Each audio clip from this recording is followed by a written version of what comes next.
vredevol teenwoordig. Ons keer terug na Kusadasi vir die laaste keer en dan Istanbul. 2 kontinente, 1 stad. Die Bosforus loop tussen Europa en Asië soos 'n grens wat nie werklike grens is nie. 'n Brug verbind die 2 oewers in die stadstreek aan weerskante, eindeloos en kleurryk en oud. Die Bosforus is 'n nou seestraat wat die Swartsee in die noorde verbind met die See van Marmara in die suide. Ek lees in Jeremia 29 vers 7: Bevorder die belange van die stad waarin ek julle in ballingskap weggevoer het. Bid tot my in daardie stad, want sy belange is ook julle belange. Nou is interessant, Jeremia se woorde is geskryf aan ballinge, mense in 'n stad wat nie hulle stad is nie. En hy sê vir hulle, bid vir daardie stad, soek haar vrede, wees teenwoordig al voel jy vreemd. Nou dis 'n lesing eintlik vir enige reis. Ons is vreemdelinge hier.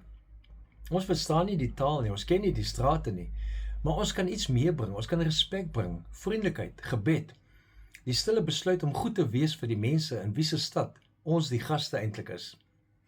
Istanbul is een van die mees boeiende stede op aarde.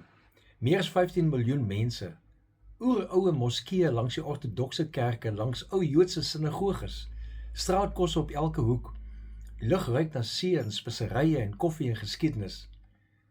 Vandag bid ons Vader, ons bid vir Istanbul, vir haar mense, vir haar vrede, en ons bid dat ons as pelgrims iets moois laat waar ons ook al kom, 'n glimlag, 'n gebed, 'n stukkie ligheid. Ons bid ook vir ons land wat so verskeidenheid van mense is, dat ons 'n reënboognasie genoem word. Laat ons in vrede en veiligheid bly. Amen. Môre is dit by die Hagia Sophia en die Grand Bazaar en dan huis toe. Leef geïnspireerd.